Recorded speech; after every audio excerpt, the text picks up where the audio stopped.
नमस्कार। दिल्ली में एक म्यूजियम है, प्रधानमंत्री संग्रहालय, और उसमें डॉक्टर राजेंद्र प्रसाद का साइन किया हुआ एक पेज डिस्प्ले पे है, जिसमें लिखा हुआ है कि हम संविधान लागू कर रहे हैं, बहुत अच्छा संविधान बना है, लेकिन इसका इम्पैक्ट क्या होगा ये इस बात पर निर्भर करता है कि इसको इम्प्लीमेंट करने वाले लोग कैसे हैं। बहुत अच्छा संविधान है, लेकिन इम्प्लीमेंट करने वाले लोग यदि सेल्फलेस नहीं हैं, बायस्ड हैं, किसी के डायरेक्शन पे काम कर रहे हैं, तो इसको कचड़ा बना देंगे। यदि हमारा संविधान लेस देन आइडियल है, तो भी यदि इम्प्लीमेंट करने वाले लोग बायस्ड नहीं हैं, सेल्फलेस हैं, तो हम इसका बहुत अच्छा यूज कर सकते हैं। ये चीज़ हर एक तरीके के लॉ के लिए लागू होती है। ये आईटीसी पे ज़्यादा रेलेवेंट है, बट उसके पहले मैं पीएमएलए पे आता हूँ। Prevention of money laundering act में कोई भी ऑफेंस इंडिपेंडेंट नहीं हो सकता है, माने कोई भी चीज़ इंडिपेंडेंटली पीएमएलए के अंदर ऑफेंस नहीं है। पीएमएलए एक्ट में एक शेड्यूल है जिसमें दूसरे तीसरे एक्ट के ऑफेंसेज लिस्टेड हैं, जैसे Indian penal code, prevention of corruption act, ये उसके शेड्यूल में है। तो शेड्यूल के जो एक्ट हैं वो ऑफेंस करने से यदि कोई प्रोसीड ऑफ क्राइम आती है, यानी प्रोसीड ऑफ क्राइम पीएमएलए में नहीं आएगा, किसी दूसरे एक्ट में आएगा, जिसको हम बोलते हैं डर्टी मनी, टेंटेड मनी। और उस टेंटेड मनी की कोई धुलाई करता है, लॉन्ड्री करता है, यानी उस टेंटेड मनी को अनटेंटेड प्रोजेक्ट करता है। जैसे मर्डर किया, पैसे मिल गए, और वो प्रॉपर्टी परचेज करता है, तो वहाँ वो ये नहीं बोलता कि मर्डर के पैसे हैं, वो कुछ और सोर्स दिखाएगा। ये जो लॉन्ड्री है, that is an offence under PMLA. अब जो शेड्यूल है उसमें जीएसटी एक्ट नहीं है, इनकम टैक्स एक्ट नहीं है, तो आज भी जो लीगल पोजीशन है कि जीएसटी का इवेजन पीएमएलए में इन्वेस्टिगेट नहीं हो सकता है। क्यों नहीं हो सकता है? चूंकि वो शेड्यूल में कवर्ड नहीं है। अब जो रिसेंट अमेंडमेंट हुआ वो क्या है? पीएमएलए का एक सेक्शन है, सेक्शन 66 ये बोलता है कि जो पीएमएलए की एजेंसीज हैं वो इंफॉर्मेशन किसके किसके साथ शेयर कर सकती है, उसमें नोटिफाई करके जीएसटीएन को इंक्लूड किया गया है। इसका मतलब ये है कि पीएमएलए के थ्रू, असल में उनका एक एफआईयू होता है, फाइनेंशियल इंटेलिजेंस यूनिट, जो डाटा माइनिंग वगैरह करते हैं और इंफॉर्मेशन शेयर करते हैं, वो इंफॉर्मेशन शेयर करेंगे जीएसटीएन के साथ। जीएसटीएन कोई एक्ट का नाम नहीं है, वो एक लीगल एंटिटी है, टेक प्लेटफॉर्म है जो डाटा मेंटेन करता है। इस पर रेवेन्यू सेक्रेटरी का क्लैरिफिकेशन भी आया है।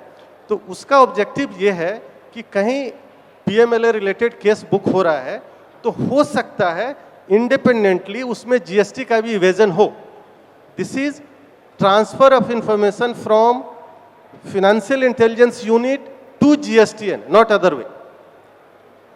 तो ये कहना बिल्कुल गलत होगा कि जीएसटी को पीएमएलए में कवर कर लिया। नो, ईडी का कोई केस बुक होता है, वो इंफॉर्मेशन जीएसटीएन पोर्टल पर रिफ्लेक्ट हो सकता है, जीएसटी की अथॉरिटी जिसको देख सकती है कि इसका पीएमएलए का इन्वेस्टिगेशन चल रहा है, क्या हमारा तो केस नहीं बनता है।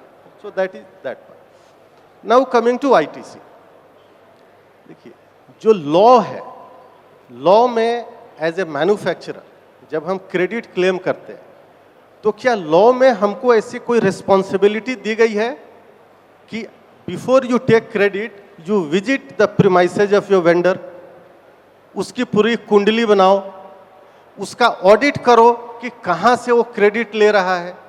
ऐसा कुछ नहीं। लॉ में जो रिस्पॉन्सिबिलिटी दी गई है वो हम फॉलो कर रहे हैं।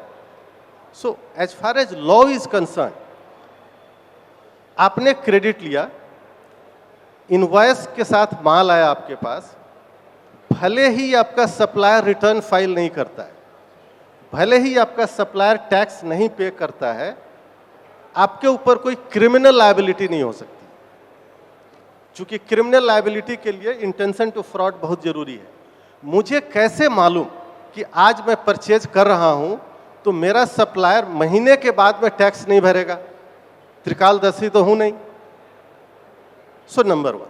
नंबर 2, लॉ में कुछ कुछ अनफेयर प्रोविजन होते हैं। अब सिविल पार्ट में आते हैं। इट सेज कि यदि आपका सप्लायर टैक्स नहीं पे करता है तो आपको क्रेडिट नहीं मिलेगा, सेक्शन 16। मेरे हिसाब से अनफेयर प्रोविजन है। ऐसा प्रोविजन सेंट्रल एक्साइज में नहीं था, वैट में कुछ स्टेट में था, कुछ कोर्ट ने उसको स्ट्रक डाउन किया हुआ है। दिल्ली के केस में सुप्रीम कोर्ट ने अपील किया हुआ है unfair provision, but unfortunately GST में प्रोविजन है। नाउ आपके सप्लायर ने आपको सप्लाई किया, उसने रिटर्न फाइल किया और आपने क्रेडिट लिया हुआ है, आपने गुड्स उसी से रिसीव किया है जिसका इनवॉइस है, तो आपकी क्रेडिट इंटैक्ट है। This is the legal position. क्योंकि कोई भी रिटर्न बिना टैक्स पे किए हुए फाइल नहीं हो सकता है। सामने वाले ने रिटर्न फाइल किया मतलब टैक्स इज पे। अब डिपार्टमेंट के अपने अपने इंटरप्रिटेशन है। सो व्हाट दे से, जब आते हैं वो ये नहीं बोलते कि आपने रिसीव किया है, वो घुमा फिरा के ये बोलते हैं कि आपने बिना रिसीव किए क्रेडिट लिया, या जिस बंदे ने सप्लाई किया उसके साथ आप कोनाइवेंस में हो, आपने उसको डमी खड़ा किया हुआ है। देन ही सेज कि जो क्रेडिट उसने लिया वो गलत था, सो जिस क्रेडिट से वो पे किया उसको भी हम गलत मानेंगे। Again as far as law is concern, क्या एक्स की गलती की सजा वाई को दी जा सकती है? नहीं दी जा सकती है। कि किसी लॉ में नहीं बोलेगा कि एक्स गलती करेगा तो उसकी सजा वाई को दे दी। लेकिन जो इन्वेस्टिगेटिंग एजेंसी हैं वो अपने अपने तरीके से उसको इंटरप्रेट करती हैं और आपको परेशान करती हैं। और ये सब की जड़ में, जैसे गुप्ता जी ने कहा, देखिए जीएसटी जो है ये वैल्यू एडिशन बेस्ड टैक्स है। तो टीएमटी जो बन रहा है, स्क्रैप से टीएमटी बन रहा है, इस पूरे वैल्यू चेन में आज गवर्नमेंट ने, मैं बोलूंगा ये इम्प्रॉपर लेजिस्लेशन है, पूरे वैल्यू चेन में सबसे ज्यादा कैश में टैक्स भरने की जिम्मेवारी किसको दी है? स्क्रैप वाले को। पहला रजिस्टर्ड पर्सन, घर घर से खरीद लिया, 2 करोड़ का सप्लाई कर दिया और महीने के अंत में उसको 36 लाख कैश में देना है। तो जिसकी फिक्स एस्टेब्लिशमेंट नहीं है उसको आपने ग्रेटर रेस्पॉन्सिबिलिटी दिया हुआ है। लॉजिकली ऐसा होना नहीं चाहिए। आप उसको ग्रेटर रेस्पॉन्सिबिलिटी दो जिसकी फिक्स एस्टेब्लिशमेंट है, जो भाग नहीं सकता है, आपको कलेक्ट करने में सुविधा होगी। तो ये कैसे होगा? यदि आप रेट ऑफ टैक्स स्क्रैप पे घटा दें, 0.5% कर दें, 1% कर दें, इससे आपकी नेट कलेक्शन कम नहीं होगी। ओनली थिंग कि कैश पेमेंट स्क्रैप डीलर से मैन्युफैक्चरर के पास शिफ्ट हो जाएगा और उसकी फिक्स एस्टेब्लिशमेंट है, आपको कलेक्ट करना भी इजी रहेगा। अभी पार्लियामेंट में गवर्नमेंट का एक रिपोर्ट आया है जिसमें जैसे कि जितने फेक आईटीसी के केसेस डिटेक्ट कर रहे हैं उसका ओनली 3.5% इज गेटिंग रिकवर। तो अभी का जो सिस्टम है इससे गवर्नमेंट को भी लॉस है। 18% के रेट से फेक क्रेडिट इंजेक्ट हो रहा है, बहुत कम उसका रिकवर होता है। रेट ऑफ टैक्स कम होगा तो इंजेक्शन ही कम हो जाएगा, चीज़ें बढ़ेंगी।